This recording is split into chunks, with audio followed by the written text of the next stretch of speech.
Hi guys, Chantal here from Grounded Mind. How are you doing today? Oh, it's a lovely day here in the Midlands. The sun is shining. There aren't many clouds in the sky. It's so nice to see kind of blue skies and settled trees. It's not too windy. It's lovely. And you know, I appreciate days like this, these lovely days. But yes, I hope you're all having a good day.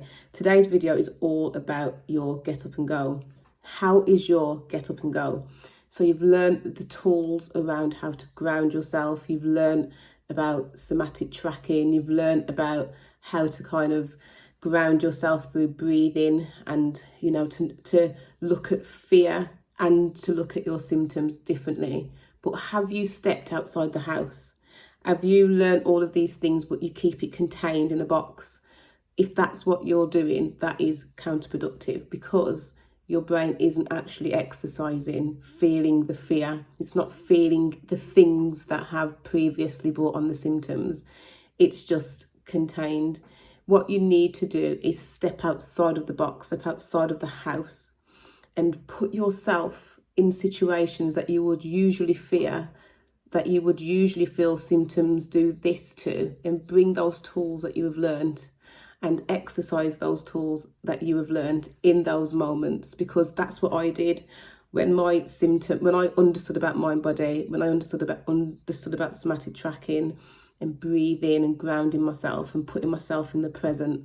I then put myself in situations, whether it was work related, meetings, presentations. I went to that bathroom, did the deep breathing.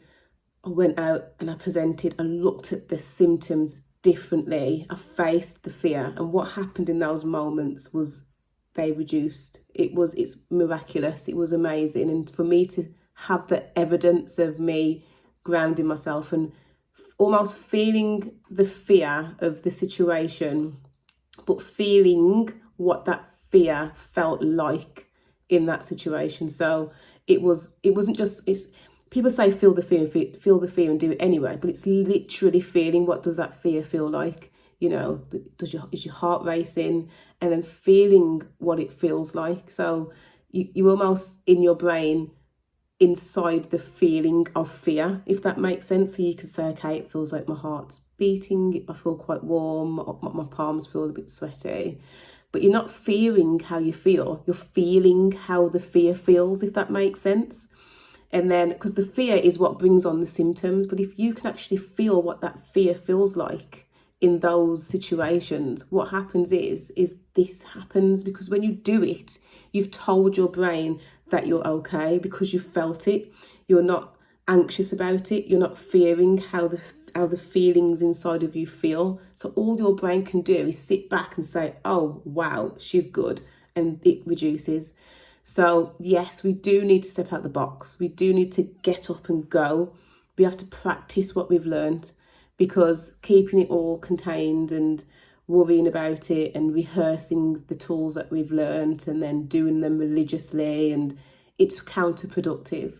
The tools that I teach are, I always say to my clients, it's not about stopping the symptoms. It's about feeling how you feel in that moment.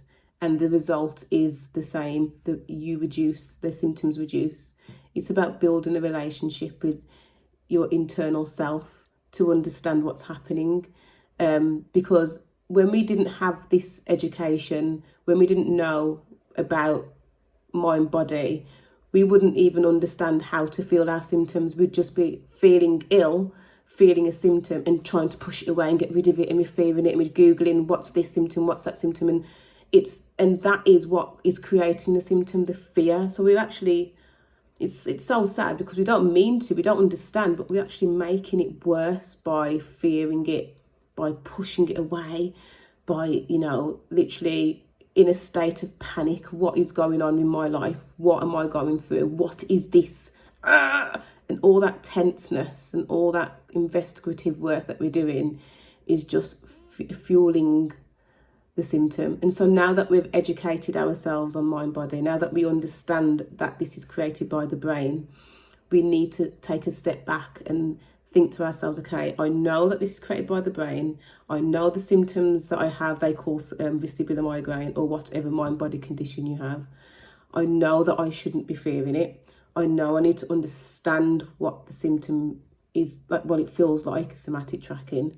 Now that I know that, I need to step out and I need to go into situations and I need to try not to hesitate from the sensations that I'm feeling, but feel them and carry on. Because what happens in those moments, this happens. And I know that it's happened to me, it's happened to my clients, it's happened to people that I speak to.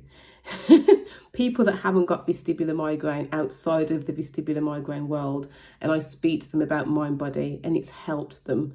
So I just want to reiterate this because it's so important for us not to contain the information around mind body healing to ourselves personally for our own growth and development. We need to go outside of the box, outside of the house, into those situations, whether it is a work meeting, whether it is going to the gym, whether it is going for a walk, whatever it is where you have noticed symptoms, take small steps to feel the fear and do it anyway. Like literally feel what it feels like when you're in that situation and do it anyway, and you will see your symptoms reduce.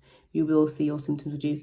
It would be really great for people that have felt their symptoms reduce by taking their symptoms along with them, which is one of the things I talk about a lot.